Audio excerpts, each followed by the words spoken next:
Hey guys, what's going on? It's me, Light the Holy Lima. Today, we're gonna be doing something very different today. Now, as you may know, I got a series called Urban Legends. It's gonna be like an indie animation series that I got cooking up, and it's supposed to feature some creepypasta stories in it. Maybe some cool indie game or other game iconic games in it. But yeah, I'm just really excited to get this thing on the road, and yeah, what I thought would be fun in preparation for that was to make a creepypasta animation. Now I made a poll, which you guys saw, and it seemed you guys are all for it. So yeah, I'm bringing you all of this today. I've actually done something similar to this before. However, I was just a terrible reader, but I still want to pursue that thing, you know. Just a bit of clarification. I don't have like a deep reader voice like Mr. Creepypasta or Mr. Nightmare. I don't got those. But I'll try to do the best I can. The creepypasta that we are going to be reading is the Romanian Knowledge Experiment. This is a personal favorite of mine, and I hope that you guys really enjoy this. If you really do, then I will continue to make these in the future. So, enjoy the Romanian Knowledge Experiment.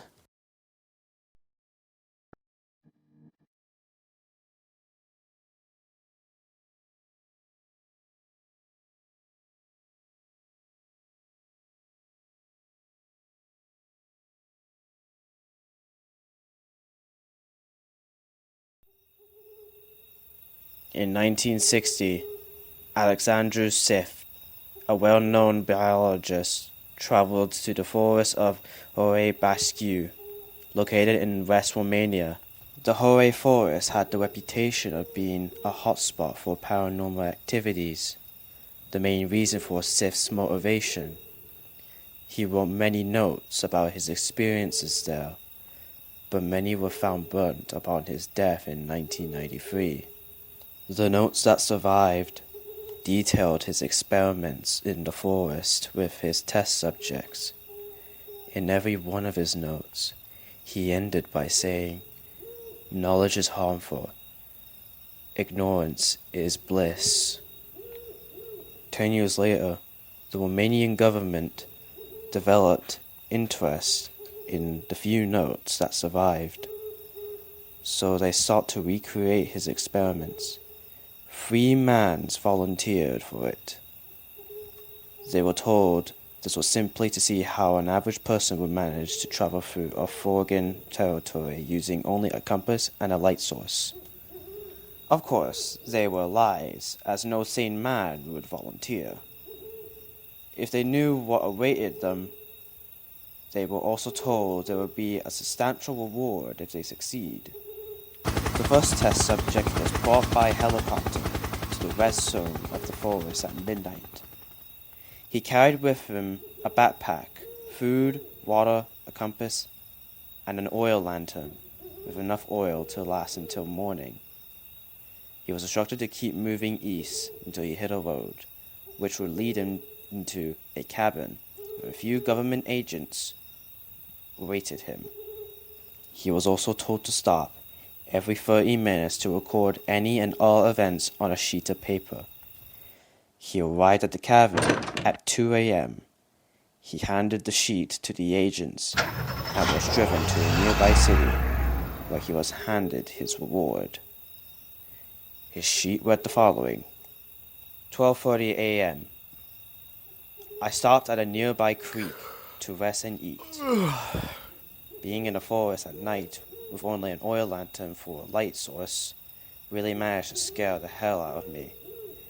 I thought I kept seeing more shadows than there really were. 1 a.m. I stopped at a little clearing to change the oil. I swear, there must be something out there following me. I can almost be sure that there was a shadow that wasn't from a tree. Maybe an animal? 1:30 a.m. Now I'm definitely freaked out. I saw something staring at me in the distance. I only managed to see its silhouette, but as soon as I looked at it, it vanished. I'm sorry to second doubt this experiment. 1:55 a.m. I'm on the road. I can see the cabin from here. That thing from before kept following me. The more I walked, the more I got closer. Thankfully, I haven't seen it for a while, so I figure I'll just get to the cabin without any more delays. The first subject remained alarmed for a few days afterwards, but soon returned to a calm state. The second test subject was deployed in the same spot as the previous one on the following night. He had the exact same gear, except instead of an oil lantern, he had an infrared camera. He arrived at the cabin at 5 a.m. The agents noticed he was physically and psychologically shaking. He was panting, crying in fear. His sheet read the following. 12:30 a.m. This camera really doesn't help me navigate. I even fell a few times because of it. Almost everything I see is blue and black, except for the occasional red spot of an animal or bird. 1 a.m. I don't know what the fuck you guys put out here with me, but it's not funny. I took a break to drink some water when I heard a rattle coming from deep within the forest. I took my camera out to see what it was, but I can be sure that was no normal animal. It was big but hunched over.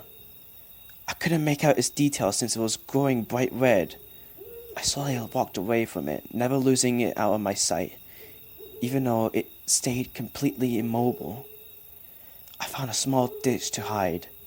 I guess I better right here than out in the open. I'll quicken up my pace. The faster I get out of here, the better. 4:30 a.m. I'm sorry for not writing more frequently. I just never had the chance. Shortly after the last entry, I heard it walking towards me. I hid in a small cave and waited for it to pass. I took so long because of that. It didn't leave me alone. I'll probably not write anything else until I get to safety.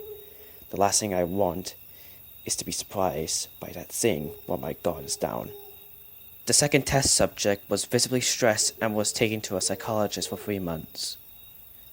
The first subject never came back. He was deployed in the same spot on the next night. He had the same gear, except he had a night vision camera. When the agents were leaving the shack, they noticed a worn and ripped piece of paper on the doorstep. It had only one entry. It read the following. 12:05 a.m. If you read this, please tell my family I love them. These may be my last words. After I couldn't see the helicopter anymore, I turned on the camera to check my surroundings.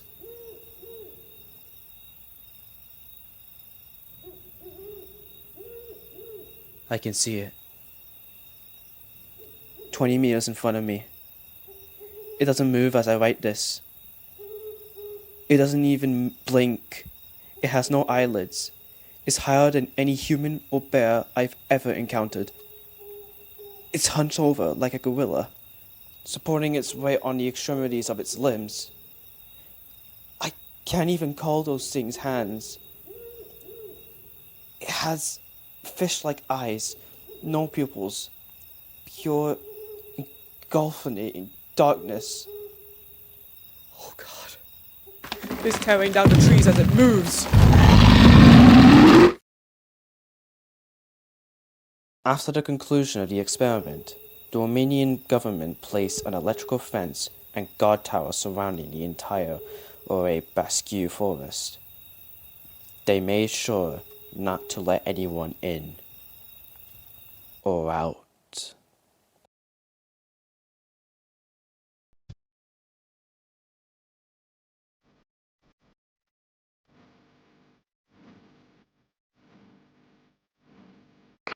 And now